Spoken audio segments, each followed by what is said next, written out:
কবি দেবব্রত সিংহের লেখা কবিতার তেজ। আমি জামবুনি শিবু কৈরির বিটি সাঁজলি বটি। কাগজওয়ালারা বললে হুম হুম হুম হুম, অতটুকু বললে হবে কেনে? তুমি এবারকার মাধ্যমিকে প্রথম হয়েছ, তোমাকে বলতে হবে আরও কিছু। টিভিওয়ালারা বললে তুমি খ্যাত মজুরের মেয়া, তুমি কি করে কামিন খাটে মাধ্যমিকে প্রথম হলে বলো দেখি, সেটা তোমাকে বলতে হবে খুলে।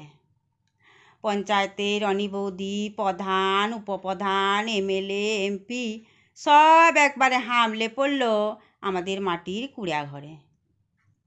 জামবুনি স্কুলের হেডমাস্টার কোন বিহান বেলায় টিনের আগুর খুলে হাঁকে ডাকে ঘুম ভাঙায়ে খবরটা যখন প্রথম শোনালে, তখন মাকে জড়ায়ে শুয়েছিলাম আমি।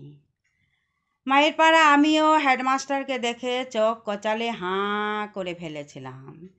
এ কি স্বপন দেখছি নাকি? স্যার বললে স্বপন লয় সত্যি বটে। কথাটা শুনে কাঁদায় ভাসায় দিয়েছিলাম আমরা দু মা বেটি। আজ বাপ বেঁচে থাকলে মানুষটাকে দেখাইতে পারতাম বহুত কিছু। আমার বুকের ভেতরে যে তেজালো সন্ধ্যা বাতিটা জ্বেলে দিয়েছিল, সেই বাতিটা আজকে কেমন আমাদের কুড়িয়াঘরটাকে আলো করেছে সেটা দেখাইতে পারতাম। আপনারা বলছেন বটে, তোমাদের মতো মেয়েরা উঠে এলে ভারতবর্ষ উঠে আসবে। কথাটা খুবই সত্যি, কিন্তু উঠে আসা রাস্তাটা যে এখনো তৈয়ার হয় নাই।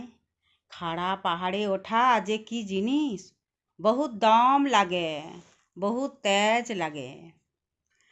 আমি জামবুনি শিবু কৈরির বেটি সাঁজলি। যখন তাকে হুঁশ হয়েছে তখন তাকে শুনে আসছি বেটি না মাটি। ঠাকুমা বলত পরের ঘরে হেঁসাল ঠেলবে, তার আবার লিখা পড়া।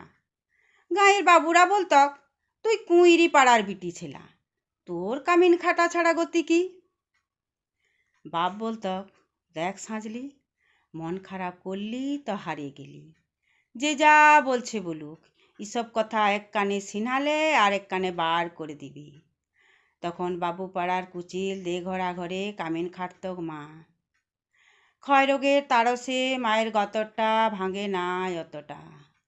মাঝে মাঝে জ্বর টর আসতো বটে, জ্বর আলে মা একনাতে তালায় পেতে শুয়ে থাকতো। মনে আছে, সে ছিল এক জাড় কালের সকাল। রোদ উঠেছিল ঝলমলানি, ঝিঙা ফুলা রোদ। আমি সেই রোদে পিঠ দিয়া গা দুলায়ে পড়ছিলাম ইতিহাস, ক্লাস 7-এর সামন্ত রাজাদের ইতিহাস।